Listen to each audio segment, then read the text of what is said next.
Hi, Mario. My question for you is, what is pleasure? What is your opinion on this topic? My opinion or my pleasure? Well, you're both. Okay, thank you. Hi, Robert. Nice to see you or talk to you again.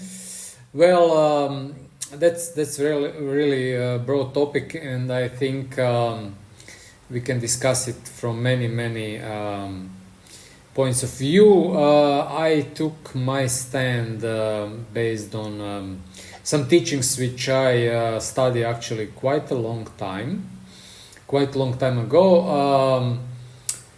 I stopped with dissecting all those doctrines and everything, but it was quite interesting preparing for this talk and reminding myself on some teachings which are quite philosophical in Buddhism, and I guess your approach will be a little bit different, but that's a great opportunity to confront different teachings. I believe we will find common ground as well. Based on your question and what is the pleasure, generally what the pleasure means in Buddhism, they don't define just a pleasure as a pleasure. They don't focus on that word and meaning. But in Buddhism, they have a concept of Trishna, that is Sanskrit, which is referring to thirst, desire, or longing, or greed, either physical or mental. They don't in that top meaning, they don't define specifically what that concept is, but it wraps up physical or mental thirst or craving. I will use often the translation craving, because I think that's the word we can often use. In Buddhism, there are three main types of craving. One of them is craving for sensual pleasures. The second one is craving for existence, and the third one is craving for non-existence. It's not that non-existence or existence is not connected with life existence, but I will explain a little bit later. In Four Noble Truths, which wrap up teachings of Buddha, craving exists together with dissatisfaction, which is dukkha, which is also one concept in Buddhism, and together with cycle of rebirth and death, of course, which is samsara. The oldest school, Theravada, oldest school in Buddhism, the Trishna is equivalent to attachment. That is one of mental factors, which is again very broad concept in Buddhism. But so Buddhism is focused on attachment to that desire, which can have that three types. So in Buddhism, they don't focus on specific attachment, because they say origin of everything is relative. They cannot say that is the main thing, like a main sin in Christianity or whatever. Because in Buddhism, everything is relative, because everything is dependent on something else.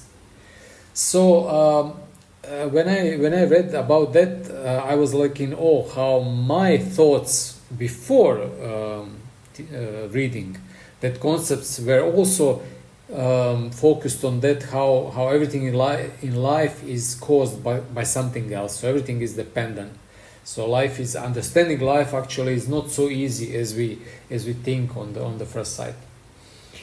However, that craving in Buddhism is, no matter it's not just one or main only cause of suffering, it's considered as a principle of suffering. They always, many times they call it like a most palpable and immediate cause of suffering.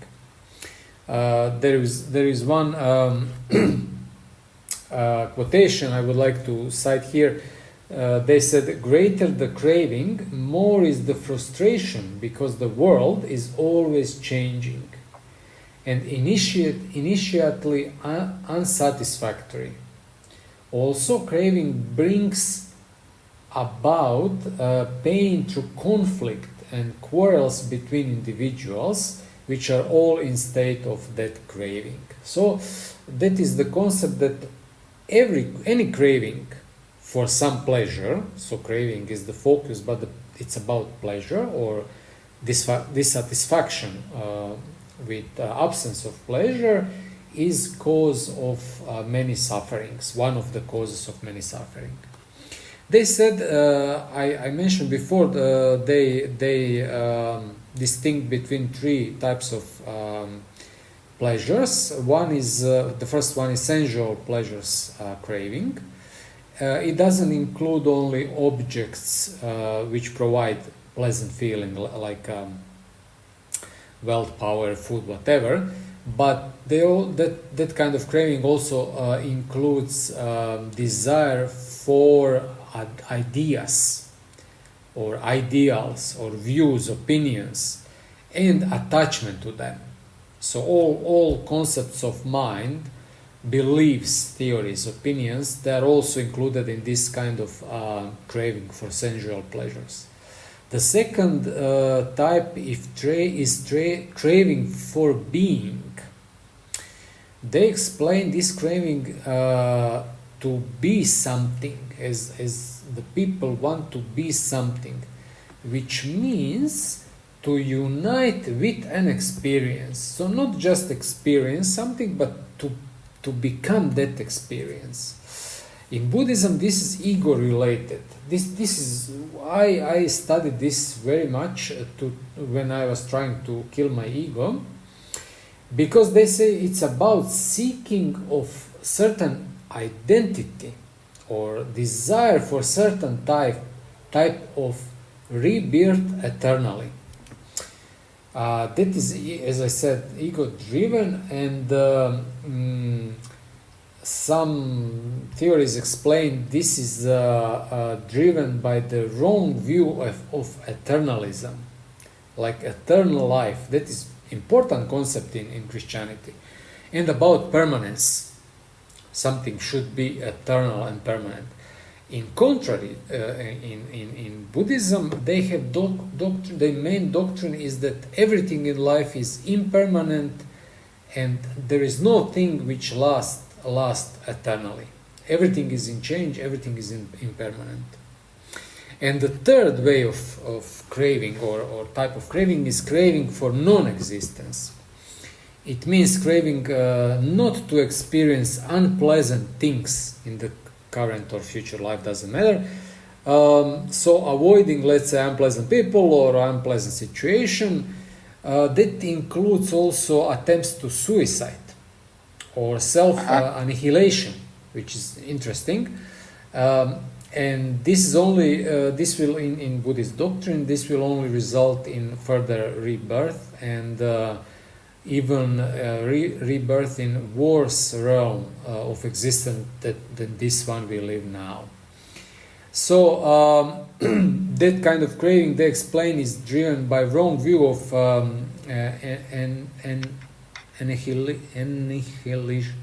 annihilation. Annihilation. Oh my goodness, so hard word. Okay, annihilation. We know annihilation. Exactly. So that belief that there is no rebirth. So annihilation is also one kind of cause to that craving. So how they solve that problem in human life? There is a third noble truth which teaches that the cessation of Trishna or craving is possible, and the fading away of cessation of craving is actually abandonment or relinquishment, or getting free from that being independent of some pleasure or some craving. It can be, of course, that cessation of Trishna can be obtained, but following that noble eightfold path, which is Buddha's teaching how to achieve enlightenment and actually stop attachments. And in Theravada Buddhism, I live in Thailand, so that is main Buddhism school in Thailand and the oldest one. The cessation results from the gaining of true insight into impermanence and non-self. So that is their main goal, to gain that insight that everything in life is impermanent and there is no self, means there is no soul, there is no something which lasts forever. So all of that causes non-attachments, because there is no soul to be attached to something, and we should not be attached to the idea of soul, which kind of clashes with my understanding from Christian doctrine, of course. So in modern interpretation of pleasures, they say about worldly pleasures, they call it worldly pleasures. In many cultures, especially in many religions, they always have that kind of counseling about being moderate or abstain from many pleasures, which actually I think, in my opinion, that resulted in counter theory that you live this life in fullness. You know how modern people say, don't be constipated, don't live joyless life, enjoy your life, which is actually contrary to what religions thought or counsel about. In Buddhism, they don't counsel, they say,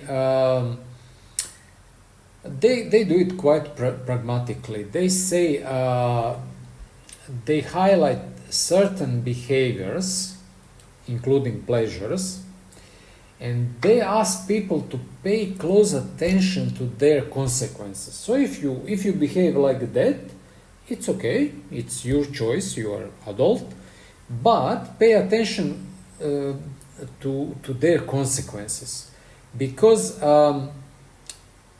if you look carefully about that pursuit of more possessions or more pleasures or whatever, the question if that actually makes you happy.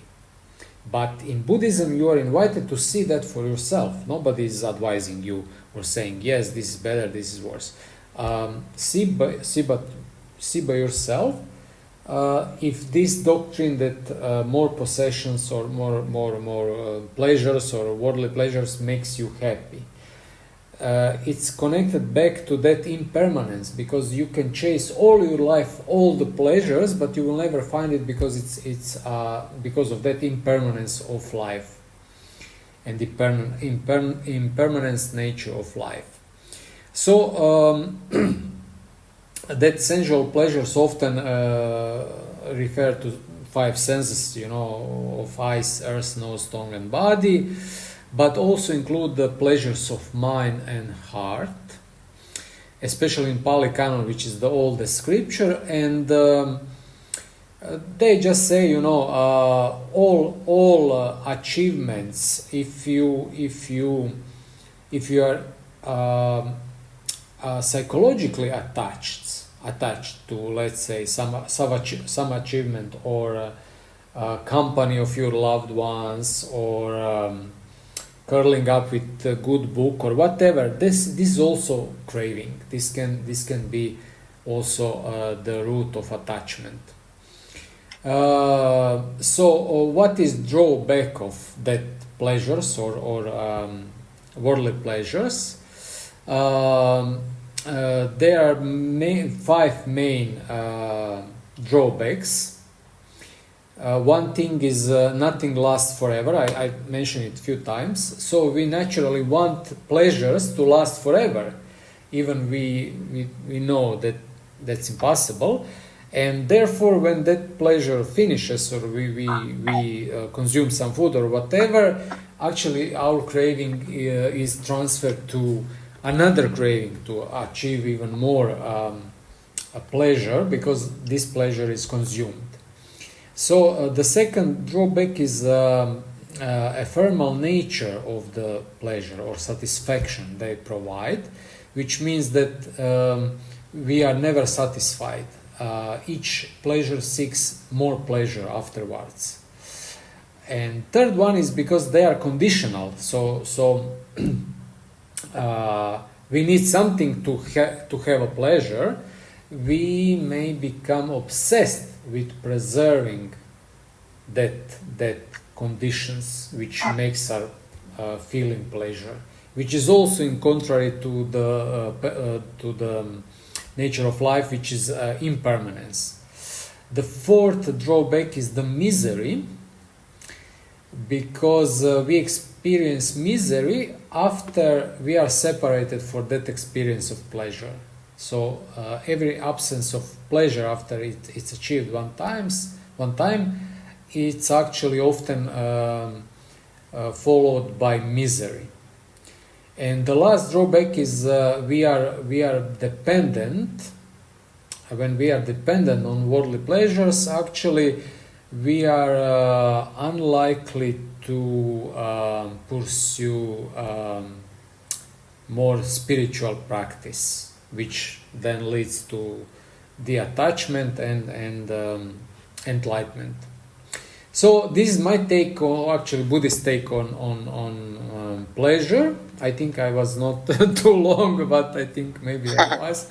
So it's your time to say what pleasures you have or see, or how you deal with pleasures in your worldview as following Judaism and all your personal life experiences.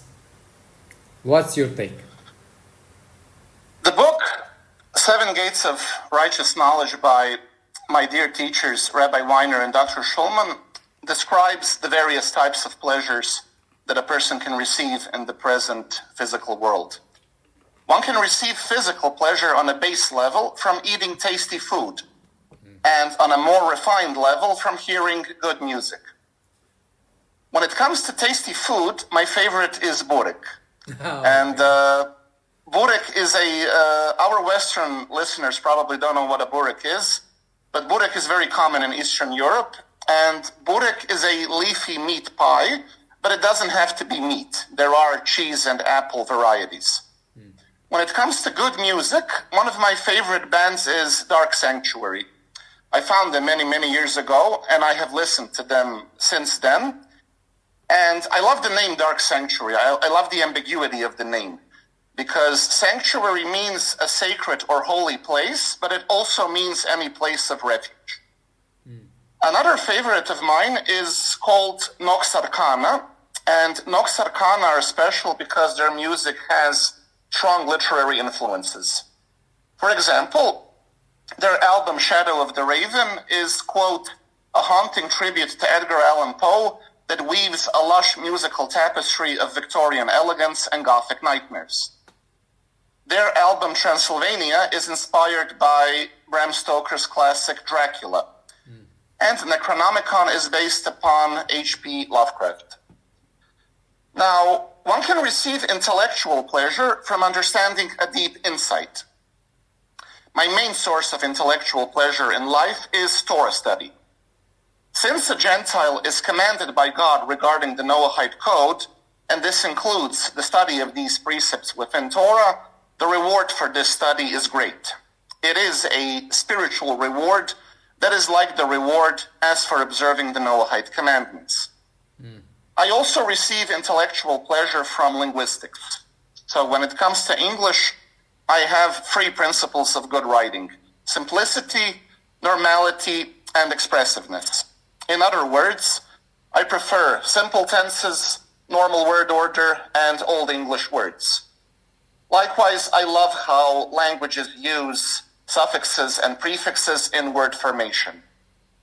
A soulful pleasure can be experienced from doing a favor for another person and seeing that person receive pleasure from the favor.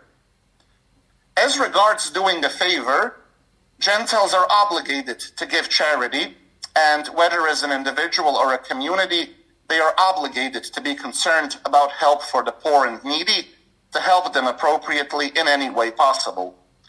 For example, Sodom and Gomorrah in the Torah were destroyed only on account of their refusal to uphold and help the destitute, and their outlawing of any charity or help for the poor.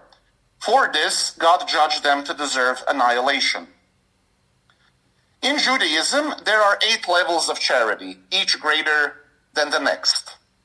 The greatest level, above which there is no greater, is to support a fellow person by endowing him with a gift or loan, or entering into a partnership with him, or finding employment for him in order to strengthen his hand until he need no longer be dependent upon others.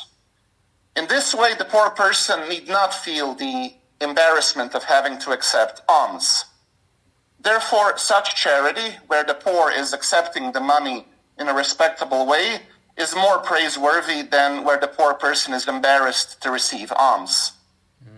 A lesser level of charity than this is to give to the poor without knowing to whom one gives, and without the recipient knowing from who he received. In this circumstance as well, the poor person need not feel embarrassment at being the recipient of charity from any specific person.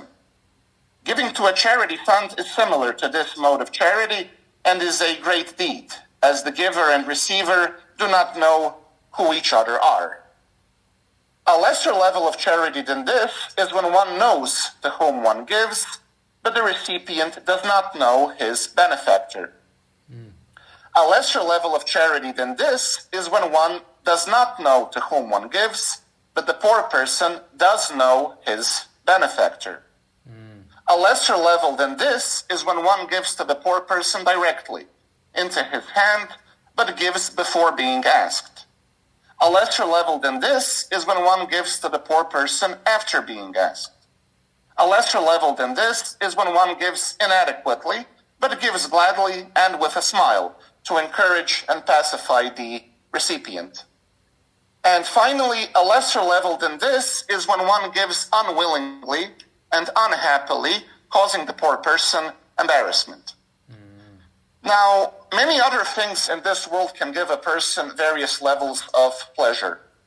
Those pleasures that are felt by a person's senses, such as the taste of food, cannot reach the level of pleasure that one can receive from the higher human faculties, such as comprehension and happiness. The more refined the faculty, the greater and more uplifted is the pleasure it can receive. For example, for an intellectual person, the pleasure in the comprehension of a new concept is much more desirable than the physical pleasure of good tasting food. To such a person, the taste of food is comparable to an animalistic pleasure, since animals also eat and enjoy their food. By contrast, one who has a very low level of intellectual capacity will take very minimal pleasure in understanding a new concept. He takes more pleasure in eating good food. But to a person with a spiritually refined intellect, that would be considered a minimal and insignificant level of pleasure. In a similar vein, one can understand that all the pleasures of this world are like nothing in comparison to the transcendent spiritual pleasures that will be experienced in the world to come. In truth, there is no way to compare the good of the soul in the world to come with the bodily pleasures of this world. Rather, that future good is immeasurably greater, with no comparison or likeness to anything else. And I will conclude by saying that this is alluded to by David's statement in the Hebrew Bible, where he said, "How great is the good that you have hidden for those who fear you."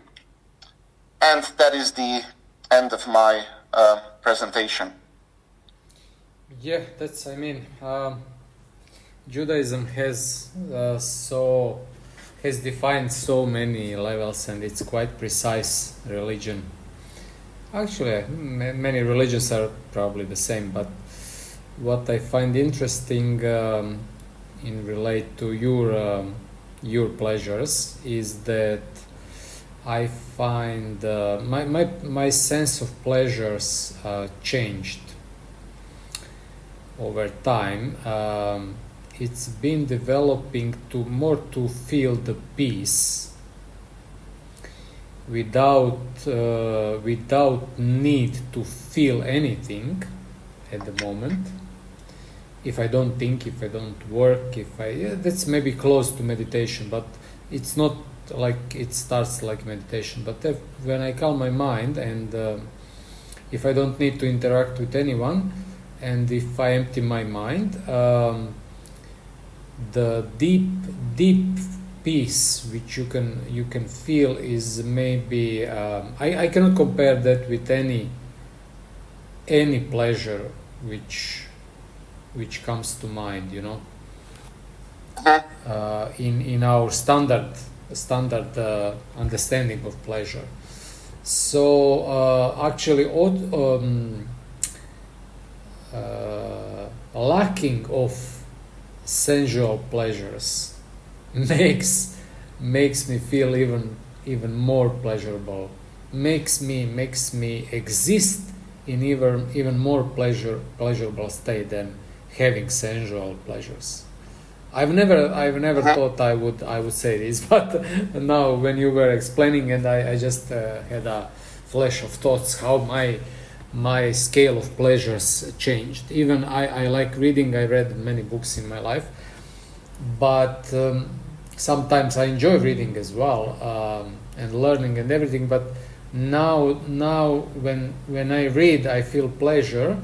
But when I stop, if somebody interrupts me with reading, I can focus on some task or question or whatever that person asks me, without being annoyed because I was interrupted in my reading. Imagine. I'm not sure how is your maybe stance of that.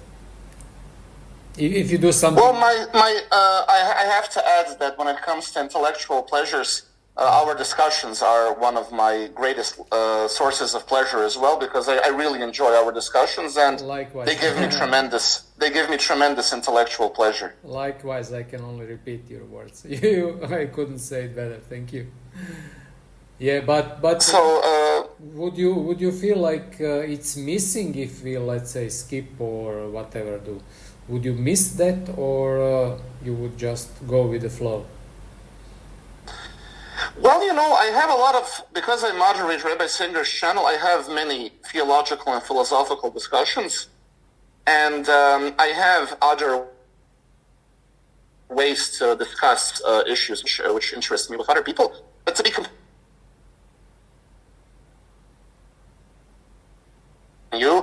So I believe this is our 21st public discussion. So after so many discussions, I think it already became a habit of mine. So I think it's already a habit to record with you, and I would be I do believe I would feel the absence of this specific kind of intellectual pleasure if we were to stop recording. So I don't think there is a proper way to replace this specific kind of pleasure which we get from sharing experiences and sharing ideas with each other. But the question is actually, what is the focus in Buddhism? Let's say if all your discussions with all people on all channels stop today, how would you feel? Oh my, I would certainly feel a kind of emptiness. See? I certainly would feel a kind of emptiness which would be almost impossible to fill with something else. See? So that is what Buddhism teaches as attachment. It's not bad, but since the nature of, God forbid that something bad happens, let's say, we can get ill or whatever, if we become dissatisfied with that new conditions, because we are deprived from let's say our pleasures, whatever can be pleasure on intellectual level, not just on physical level. That's a kind of hindrance to progress. That's I mean that was my I'm not judging you. I hope you understand. I'm not judging you, but I find that many times in, let's say, if I buy fruits and my shop, which is some private person which sells fruit near my condo, if she is not there that day, sometimes I feel like, oh my God, why she's not here now? And that is like it strikes me immediately like a reminder, why are you dissatisfied? Bangkok is so big, you can go buy somewhere else, but it's just the comfort and routine we live our lives every day, which can cause that kind of attachment to routine or whatever that is, which is actually, let's say, if she is maybe sick or whatever and she is absent today, why would I feel bad? I have million other chances to buy fruits, right? Anywhere. or go without fruits, or skip fruits that day. So this is how I train myself to be not ignorant, like stoic. If things change the way how they happen in my day, on the level of not just day, on the level of occasion which happens in front of me every day. The other day I had some... Well, I suppose it also depends on the level of attachment you have to some person, because you would not be as attached to a random person on the street as you would be with someone you are, for example, in a romantic relationship with. Definitely. But what I want to say, nobody says that pleasure is bad. So if you live with your wife or whatever and your children, and you interact with them now, and you have great pleasure in that occasion, that's fantastic. But if you cannot meet your wife tomorrow, and that causes suffering, that is the problem. You know what I mean? Sure. Yeah. So, yeah, that's kind of training. But that just, I believe all the pleasure is in our mind and how we perceive that kind of stimulus, either physical or mental or whatever, and there is nothing bad, of course, if you misuse our bodies or our minds. That's as Buddhism said, that has some consequences. So they say just pay attention what consequences you might have if you would indulge in that practice or whatever. Anyway. Well, when it comes to consequences, when I was younger, I had a very unhealthy attachment to a woman, as many men usually have, and I was in a relationship for 5 years with a woman, and I believe I had a very unhealthy level of attachment to her. So when it comes to consequences, losing her was very, very traumatic. And had I had a more healthy level of attachment, I'm certain that the breakup of that relationship would have been healthier and more beneficial. Yeah, I can repeat your story. I was suffering for years, and in the same moment. I mean, on the other hand, I could say actually that triggered me to go deeper in myself and see how to solve that problem. Because that suffering started to become unbearable at some moments, and it was like running in circles for nothing, without result, and actually that initiated me to start searching first in solutions in popular psychology,